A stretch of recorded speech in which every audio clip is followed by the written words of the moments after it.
მოგესალმებით ძვირფასო მეგობრებო.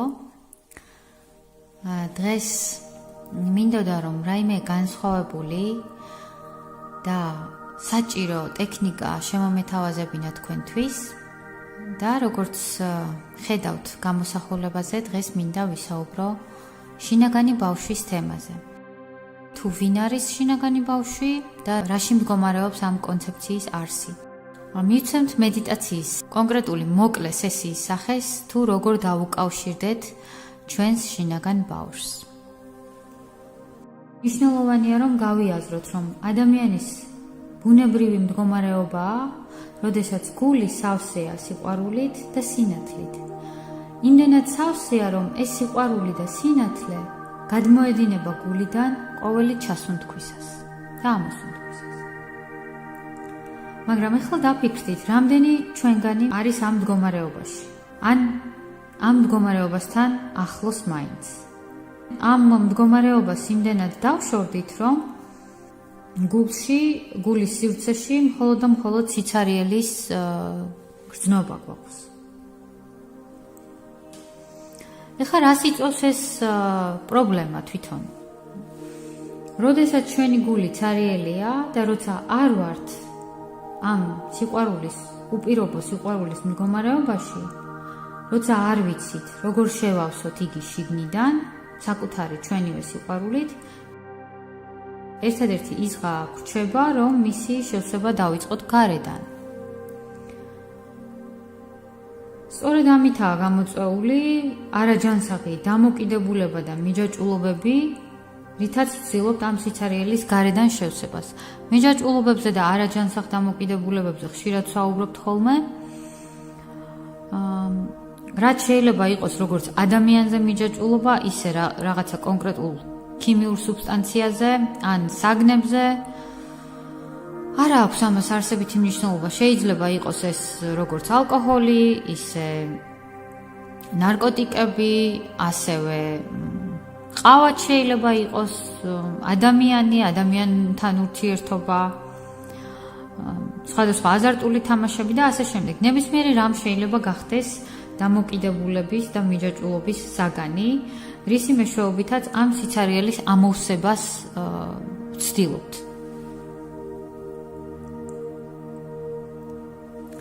და როდესაც ხშირად გვაქვს ხოლმე საუბარი მარტოობის განცდაზე და ამას მაშინ განვიცდით, როდესაც დაკარგული გვაქვს კავშირი საკუთარ თავთან. და შემდეგ ამის გამო ვგრძნობთ თავს მარტოსულად, რადგან ვერ უკავშირდებით სხვებს, სანამ არ აღვადგენთ ამ კავშირს საკუთარ თავთან. ეხლა რაც მნიშვნელოვანია, ამაზე მინდა გავამახვილო ყურადღება, არსებობს ორი მთავარი განზრახვა. პირველი არის თავდაცვის, ხოლო მეორე არის შემეცნების და შესწავლის. თავდაცვის განზრახვისას ადამიანი ცდილობს შინაგანი ბავშვის ემოციები ჩაკეტოს, რათა მისი ემოციები არ განიცადოს სიღრმისეულად, რადგან შინაგანი ბავშვი განიცდის ტკივილს და სიხარულს ძალიან მძაფრად. ამიტომ ზრდასრული ცდილობს, რომ კავშირი გაწყვიტოს ამ ბავშვთან, რათა არ განიცადოს მისი ემოციები. ეს არის თავდაცვის მექანიზმი. ხოლო რა არის შემეცნების იგივე შესწავლის განზრახვა? როდესაც ვსწავლობთ შინაგანი ბავშვისგან და შინაგან ბავშვთან ერთად, ვიღებთ პასუხისმგებლობას მის ყველა შეგრძნებასა და ემოციაზე. არ აქვს მნიშვნელობა ეს დადებითი იქნება თუ უარყოფითი. მთლიანობის და ერთიანობის განცდა მიიღწევა მხოლოდ და მხოლოდ მაშინ, როდესაც ზრდასრული და ბავშვი ჰარმონიულად ურთიერთქმედებენ ერთმანეთთან და ერთმანეთთან შეთანხმებით მოქმედებენ და თანაცხოვრობენ, ასე ვთქვათ. როცა ეს ორი ნაწილი ერთმანეთთან დაკავშირებულია და ერთად მუშაობს, მაშინ ადამიანს აქვს შინაგანი მთლიანობის განცდა საკუთარ თავთან. ჩვენი შინაგანი ბავშვის გაგება და დაფასება არის საკუთარ თავთან გამთლიანების ერთ-ერთი პირველი საკვანძო ნაბიჯი. ახლა მინდა მოკლედ მიმოვიხილო, ვინ არის თვითონ შინაგანი ბავშვი და რა კონცეფციაა, ვინ არის ზრდასრული. შინაგან ბავშვს გააჩნია ღრმა ემოციების სრული გამა, ხალისიდან დაწყებული, ტკივილით დამთავრებული, ბედნიერებიდან დაწყებული, სევდით დასრულებული. და იგი ფუნქციონირებს ტვინის მარჯვენა ნახევარსფეროდან ყოფნის, შეგრძნების და გამოცდილების მიღების მდგომარეობაში. ყოფნა გულისხმობს არსებობას როგორც შინაგან, ასევე ემოციურ და სულიერ დონეებზე. ანუ, ყოფნა არის შინაგანი გამოცდილება. შინაგანი ბავშვი მიმართულია უფრო შინაგანი გამოცდილებებისკენ. ეხლა რაც შეეხება ზრდასრულს. ზრდასრული უკვე ფუნქციონირებს ტვინის მარცხენა ნახევარსფეროდან კეთების, ფიქრის და მოქმედების მდგომარეობაში. თუმცა, ასევე მასაც აქვს ემოციების სრული გამა. კეთება, მოქმედების განხორციელება დაკავშირებულია გარეგან ფიზიკურ სამყაროსთან. ანუ რა გამოდის, რომ კეთება არის გარეგანი გამოცდილება. ესე იგი, ზრდასრული უკვე მიმართულია გარეგანი გამოცდილებების მიღებაზე. ეხლა რას გვაძლევს შინაგან ბავშვთან კავშირის აღდგენა? ეს უკვე გვაძლევს ზრდასრულის და ბავშვის ჰარმონიულ ურთიერთობას, როდესაც ადამიანი არის მოსიყვარულე და ყურადღებიანი თავისი შინაგანი ბავშვისადმი, ის არის მოსიყვარულე სხვებისადმი. შესაბამისად, მას აქვს დაალაგებული ურთიერთობები და აქედან გამომდინარე აქვს მაღალი თვითშეფასება. ანუ მის ცხოვრებაში ყველაფერი არის საკმაოდ ჰარმონიულად დაალაგებული. ეხლა უკვე მინდა რომ პირდაპირ პროცესზე გადავიდეთ, სადაც გავაკეთებთ პატარა ტექნიკას. ამისთვის თქვენ დაგჭირდებათ კალამი და ფურცელი. ბავშვობის ფოტო, სადაც 2-დან 4 წლამდე იქნებით, საშუალოდ 3 წლის იქნება იდეალურ შემთხვევაში, სადაც 3 წლის ხართ. ფოტო, კალამი, ფურცელი და ხელსახოცი დაგჭირდებათ, იმიტომ რომ შესაძლოა ეს პროცესი ცოტათი ემოციური იყოს თქვენთვის. რადგან თუ ადამიანმა დიდი ხნის განმავლობაში მიატოვა ეს შინაგანი ბავშვი, მიტოვებული ყავდა, მასთან შეხვედრა ცოტა ემოციური პროცესია ხოლმე. ამისთვის დაგჭირდებათ ხელსახოცი.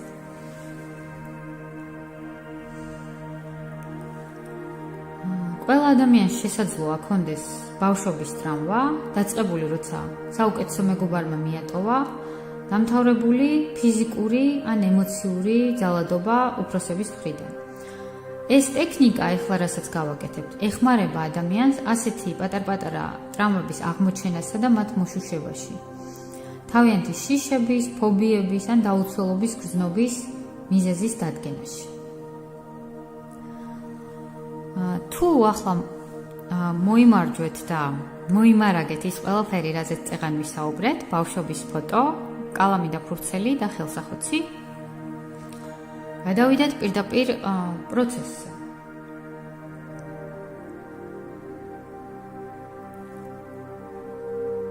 ახლა დააკვირდით თქვენი ბავშვობის ფოტოს.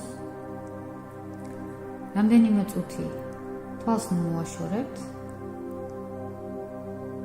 და გახსოვდეთ, რომ შინაგანი ბავშვი არის ხალისი, სიყვარული, ბედნიერება, უდარდელობა და უმანკოება.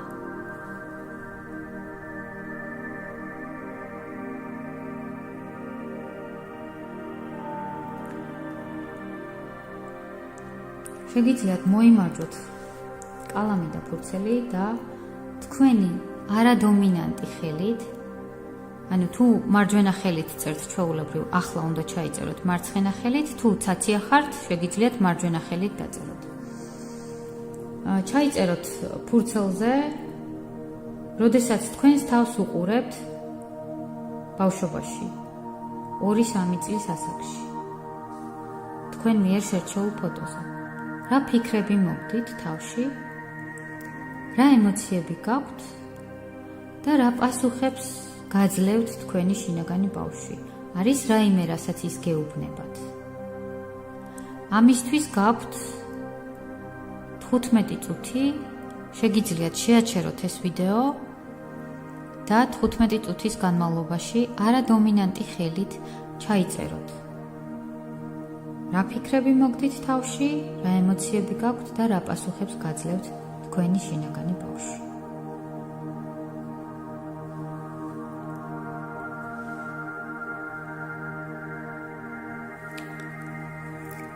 ეხლა უკვე გადავიდეთ პროცესზე, როდესაც თქვენ შეგიძლიათ დახუჭოთ უკვე თვალები, ღრმად ჩაისუნთქეთ, ამოისუნთქეთ. ყურადღების კონცენტრაცია მოახდინეთ თქვენს სუნთქვაზე.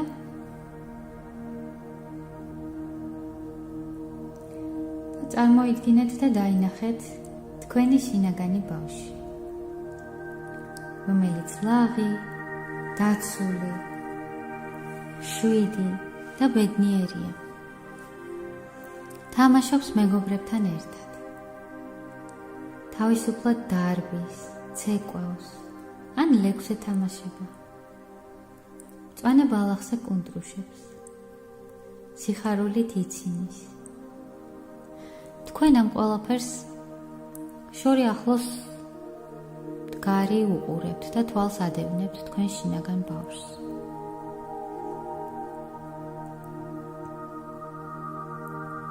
როდესაც იგი რჩება თამაშს, მოდის თქვენთან,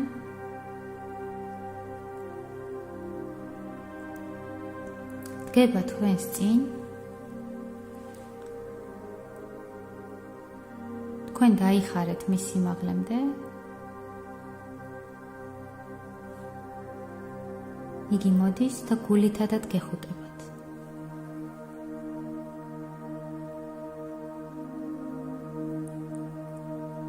შემდეგ უკვე ბედნიერად მიაბიჯებთ ხელი ხელს შეკიდებული. ორივე თქვენგანი გრძნობს ამ ურთიერთობის სითბოს და მნიშვნელოვან კავშირს, რაც თქვენ შორისაა.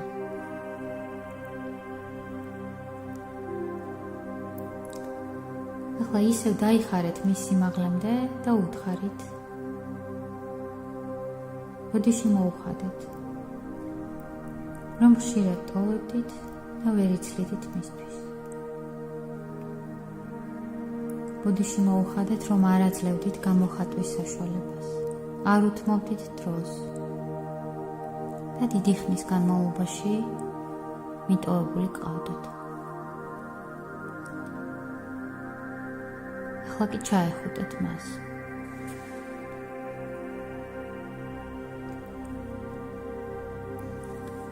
ჩახუტების შემდეგ თვალებში ჩახედეთ და უთხარით, რომ თქვენ შექმნით უდარდელ და სიყვარულით სავსე ცხოვრებას მასთან ერთად. ისეთ ცხოვრებას, როგორცაც ორივე ოცნებობდით და ახლაც ოცნებობთ. ახლა კი როდესაც თქვენი შინაგანი ბავშვი გულითადად გისმენთ და მთელი ყურადღება თქვენდამე აქვს მოპყრობილი, მოუყევით თუ რა არის წარმატების თქვენეული განმარტება. რა არის თქვენთვის წარმატება? რა არის თქვენთვის ბედნიერი და ჰარმონიული ცხოვრება? რა არის თქვენთვის ბედნიერების, წარმატების და ჰარმონიის რეცეპტი?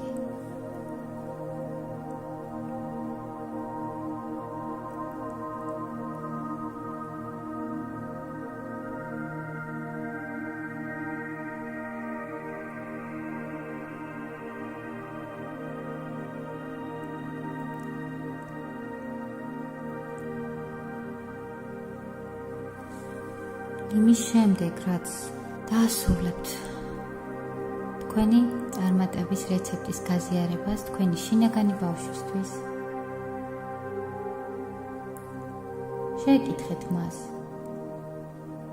შემიძლია, რომ შენი მხარდაჭერის იმედი მქონდეს ამ წარმატების და ჰარმონიის მიღწევის გზაზე და დაელოდეთ მის პასუხს.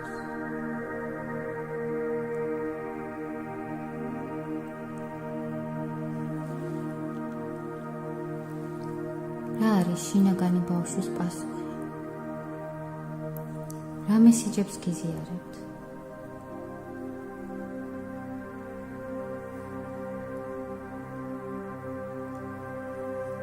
ახლა შეგიძლიათ ჭმად ჩაის უნდგოთ და ამოისუნდგოთ. ნელ-ნელა გაახილოთ თვალები და ფურცელზე ჩაიწეროთ ისევ და ისევ არადომინანტი ხელით თუ რა პასუხები მიიღეთ შინაგანი ბავშვისგან. რას გრძნობდით თქვენ თვითონ ამ პროცესში, როდესაც მას შეხვდით და გაუზიარეთ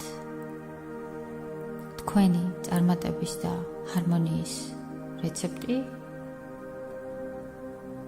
და შეგიძლიათ ისიც დაწეროთ თუ რა არის თქვენთვის წარმატების თქვენეული რეცეპტი და განმარტება. აქაც შეგიძლიათ გააჩეროთ ვიდეო და 15 წუთი ან რამდენი დროც დაგჭირდებათ დაუთმოთ ამ ყველაფრის ჩაწერას.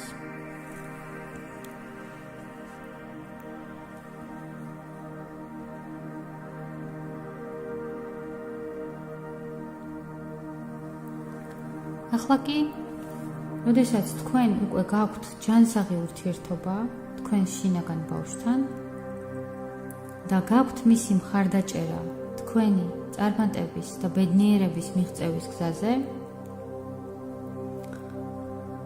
თვალები დახუჭეთ და წარმოიდგინეთ, რომ გახართ თქვენი შინაგანი ბავშვი და ახლა მიმართეთ თქვენ შინაგან დამცველს, რათა მასთანაც იგივეზე შეთანხმდეთ და საბოლოო ჯამში იგრძნოთ მთელი შინაგანი გუნდის მხარდაჭერა.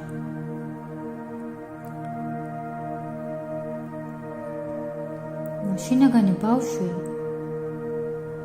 დაცულად გრძნობს თავს მაშინ, როდესაც თავისი შინაგანი დამცველი მასზე ზრუნავს. ანუ შინაგან დამცველს აქვს ერთადერთი ფუნქცია, რომ იზრუნოს ბავშვის უსაფრთხოებაზე და დაცულობაზე.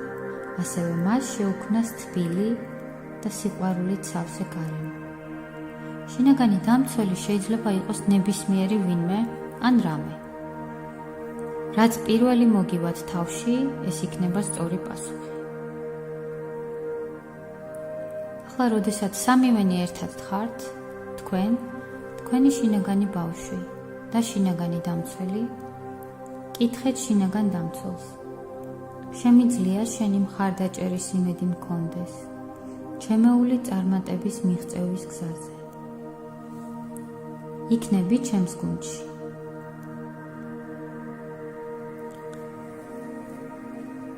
და მოусმინეთ მის პასუხს.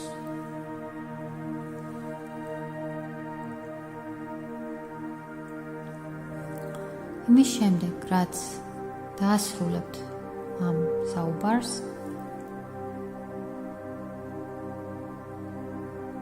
მიმართეთ თქვენ შინაგან გუნდს და უთხრეთ: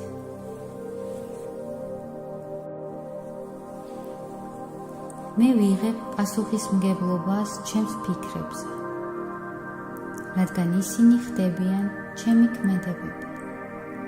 ხარს დაუჭერთ ჩემს ჯანსაღ ფიქრებს? დაელოდეთ მათ პასუხებს. მე ვიღებ პასუხისმგებლობას ჩემს ქმედებებზე, რადგან ისინი ხდებიან ჩემი ჩვევები. ხარს დაუჭერთ ჩემს ჯანსაღ ქმედებებს? ყურადღებით მოусმინეთ მათ პასუხებს.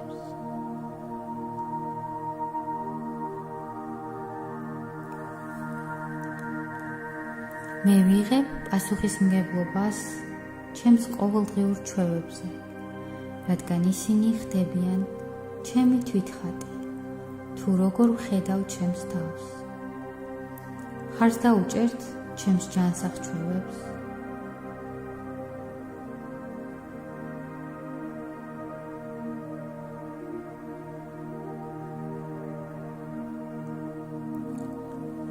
ახლა კი ნელ-ნელა შეგიძლიათ გაახილოთ თვალები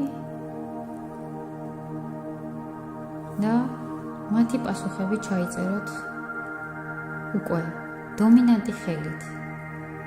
თუ მარჯვენა ხელით წერთ მარჯვენა ხელით, ხოლო თუ ცაცია ხართ მარცხენა ხელით. რა პასუხები მიიღეთ ამ კითხვებზე? რა პასუხები მოგცათ, როგორც შინაგანმა ბავშვმა, ისევე შინაგანმა დამცველმა.